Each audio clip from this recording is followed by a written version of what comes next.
श्री राम के पुत्र लव और कुश की अद्भुत कथा। भगवान श्री राम अयोध्या के राजा भगवान विष्णु के 7वें अवतार माने जाते हैं।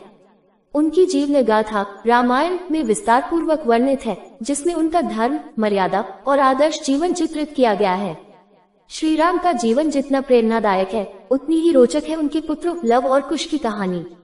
इस कथा में न केवल उनके जन्म की बात आती है, बल्कि उनके साहस, ज्ञान और पिता से हुए संघर्ष तक के कई महत्वपूर्ण पहलू भी शामिल हैं। 1. श्री राम का विवाह और वनवास। रामायण की कहानी सबको ज्ञात है। राजा दशरथ के 4 पुत्रों में श्री राम सबसे बड़े थे। उनका विवाह जनकपुरी की राजकुमारी सीता से हुआ। विवाह के बाद परिस्थितियों ने करवट बदली और राम, सीता और लक्ष्मण को 14 वर्षों के वनवास पर जाना पड़ा। इस वनवास के दौरान रावण द्वारा सीता हरण और फिर लंका पर विजय प्राप्त कर राम का अयोध्या लौटना एक ऐतिहासिक घटना बन गई। 2. प्रजा की चिंता और सीता का परित्याग। जब श्री राम अयोध्या लौटे तो उनका भव्य राज्याभिषेक हुआ। राजा बनने के बाद भी श्री राम ने सदैव प्रजा की भलाई को प्राथमिकता दी। लेकिन कुछ लोगों ने सीता की पवित्रता पर प्रश्न उठाया, क्योंकि वह रावण की लंका में रही थी। यद्यपि सीता ने अग्नि परीक्षा दी थी और निर्दोष सिद्ध हुई थी, फिर भी श्री राम ने समाज और प्रजा की भावनाओं को प्राथमिकता देते हुए सीता का परित्याग कर दिया। ये निर्णय बेहद कठिन था, लेकिन श्री राम ने एक राजा के रूप में धर्म निभाया। उन्होंने अपने निजी जीवन की कीमत पर भी राजधर्म को ऊपर रखा। सीता गर्भवती थी और उन्हें महर्षि वाल्मीकि के आश्रम में स्थान मिला, जहां उन्होंने लव और कुश को जन्म दिया। 3. लव और कुश का जन्म। वाल्मीकि मुनि का आश्रम एक पवित्र और शांत स्थान था, जहां ज्ञान, ध्यान और तपस्या की शिक्षा दी जाती थी।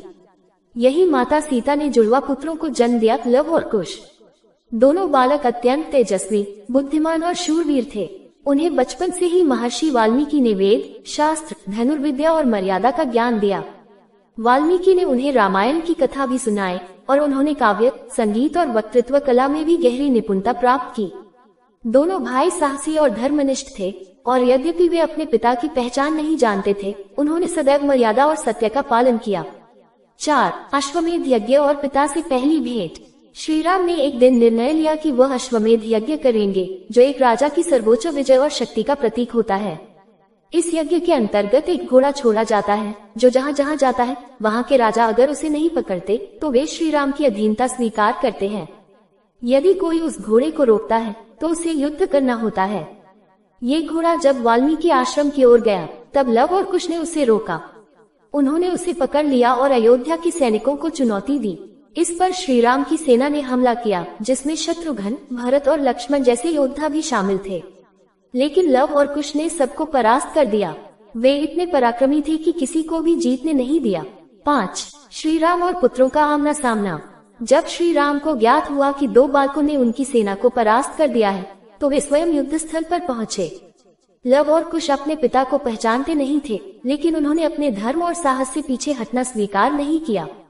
यह एक अत्यंत मार्मिक क्षण था जब पिता और पुत्र युद्ध के मैदान में आमने सामने खड़े थे। महर्षि वाल्मीकि ने समय रहते हस्तक्षेप किया और इस रहस्य को उजागर किया कि लव और कुश ही श्री राम और सीता के पुत्र हैं। ये सुनकर श्री राम अत्यंत भावुक हो गए। उन्होंने अपने पुत्रों को गले लगाया और सीता को राजमहल लौटने का प्रस्ताव दिया। 6. सीता की अंतिम परीक्षा और पृथ्वी प्रवेश। जब सीता को श्री राम ने महल लौटने का प्रस्ताव दिया, तो उन्होंने ये स्वीकार नहीं किया। उन्होंने कहा कि उन्होंने सदैव धर्म का पालन किया, लेकिन अब वे और परीक्षा नहीं देंगी। उन्होंने धरती माँ से प्रार्थना की कि यदि वह वास्तव में पवित्र है, तो धरती उन्हें अपने गर्भ में समा ले। सीता की प्रार्थना पर धरती फट गई और सीता उसमें समा गई। ये दृश्य अत्यंत हृदय विदारक था। श्री राम, लव और कुश ने इस पल को देखा, परंतु कुछ नहीं कर सके। यह एक माँ का अंतिम बलिदान था अपने आत्मसम्मान की रक्षा के लिए।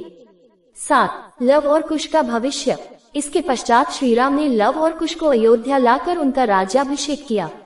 ये वीडियो 10 लोगों को भेज देना।